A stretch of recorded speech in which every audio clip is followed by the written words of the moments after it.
Good day mga gar. Ang gagawin ko ngayon is magpalit ng fuel filter ng PCX 160. Inano ko na siya, pinagputol, nabaklas ko na siya, tapos hindi mo mababaklas ng buo yung fuel pump assembly ng PCX 160 kung hindi mo ibababa yung tangke.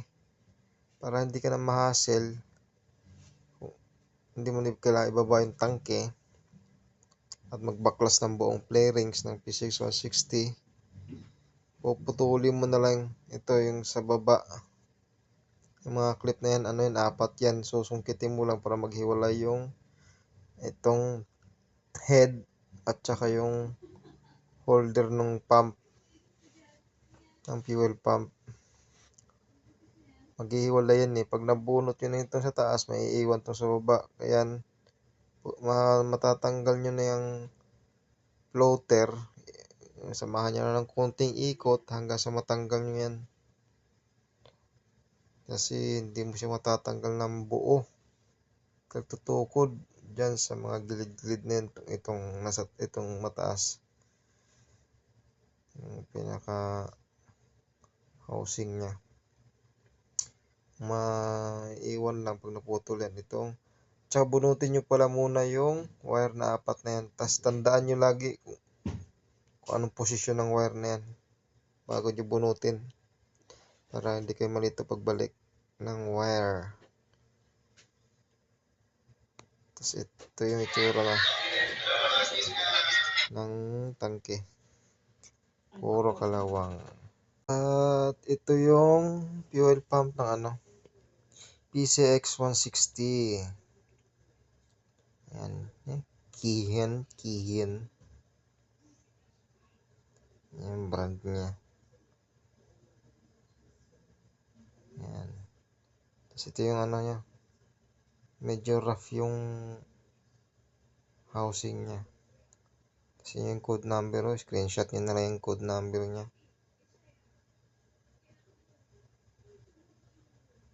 Ayan.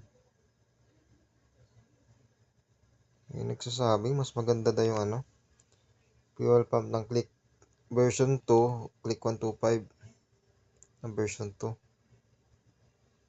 Mas malaki daw ng konti dito. Pasok daw Tapos ito yung housing ng gasket ng o-ring tsaka gasket niya yung bago nakakabit na. Yung luma, kinapitan ng kalawang. Kinalawang yung tangke. Yung gasket. Tapos yung isa yung o-ring andun sa plastic. Kakabit naman sa labi doon ng labi ng tangke. Yung tsura niya. Malinis yung gas na ang ginagasan ko. Walang kumapit sa At ito naman yung tangke. Kinalawang yung labi.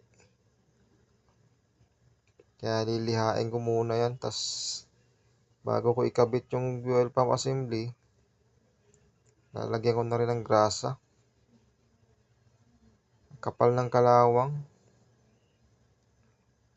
Yan kayong mga naka PCX dyan, silipin nyo na yung tangke nyo bago pa mabutas. Kinain na ng kalawang ng gusto yung tangke nyo. Ngayon pa lang, pagrasahan nyo na. Kahit mabaklas nyo naman yung fuel pump assembly nyo,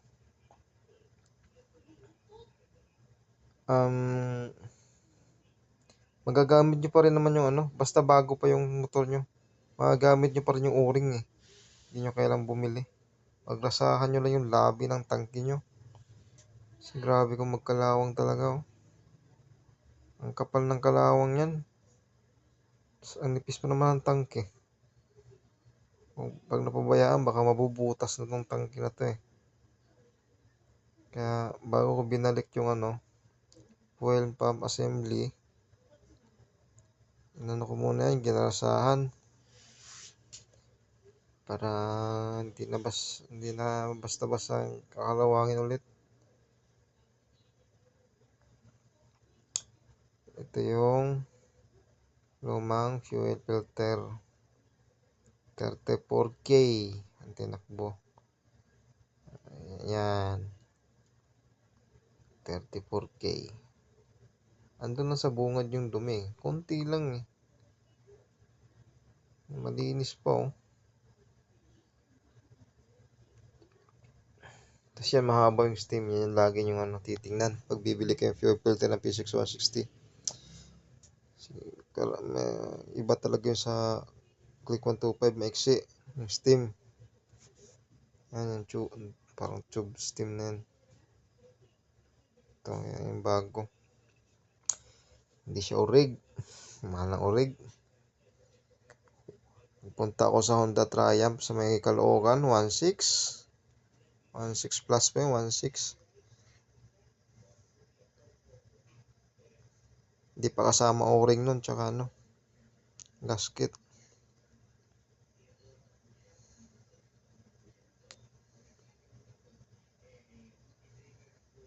Tsaka malinis yung housing nung fuel pump assembly ko. Malinis pa siya. Hindi siya ganun ka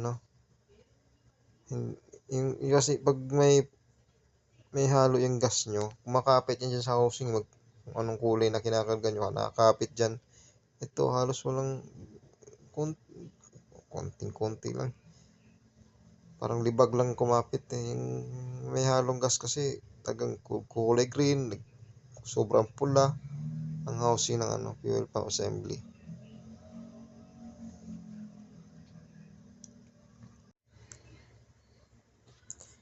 Dito ako madalas magpagas sa Petrogas, Petron. Pero mas madalas ako nagpapagas dito sa Refill. Kasi siya yung pinakamalapit sa amin at mura. Si Petron, mura din naman si Petron kaso malayo-layo kasi sa amin eh. Ang mura na Petron na yan doon sa mapupuntang Antipolo Bayan. Tsaka yung dyan sa may Santolan, Marcos Highway, malapit sa LRT. Yan yung murang Petron eh. Kaya dito, along the way kasi itong refill sa akin, kaya tas mura siya. Hindi naman ganun kadumi yung gas nila. Sa 34,000 kung tinakbo, hindi siya ganun karumi. Itong tatlong gas na station na to. Ay, baka naman mga gas station refill, Petron, Petrogas. Baka naman. Yan yung mga subok ko na gasoline station. Bukod sa wala silang daya, itong mga gas station na to sa pump, walang daya yung sakto talaga sa kung ilang litro yung pinapakarga. Meron kasi ibang gas station na parang may hangin na kasama ang karga kasi minsan nagkakarga ka ng 200 pesos, parang 2 bar, 3 bar na lang inaangat sa gauge. Samantalang sa tatlong to, subok ko na to eh. Talagang kung kanong kinakarga ko, yun talagang itinataas ng bar.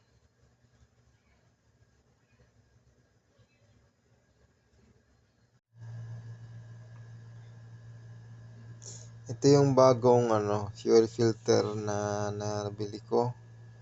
Ikabit ko na rin. Yan. Siya, aftermarket lang yan, hindi siya genuine. Mahal kasi ng genuine, 1.6 sa pang PCX. Tsaka yung sa difference pala ng sa PCX 160 saka sa mga Click 125, Click 150, itong sa gitna na yan, yan yung gitnang yan, mahaba yung sa PCX 160. Yung mga fuel filter ng Click 125 tsaka 150 maiksi. Tumatama siya doon sa may floater, yung humahawak sa floater. Maiksi, baka mabutas pa tagalan. Tsaka ito yung luma ko, 34,000 ang tinakbo. Hindi siya ganun karumi sa 34K tinakbo. XCS lagi ano ko, kinakarga ko XCS. Sa tatlong gasoline station.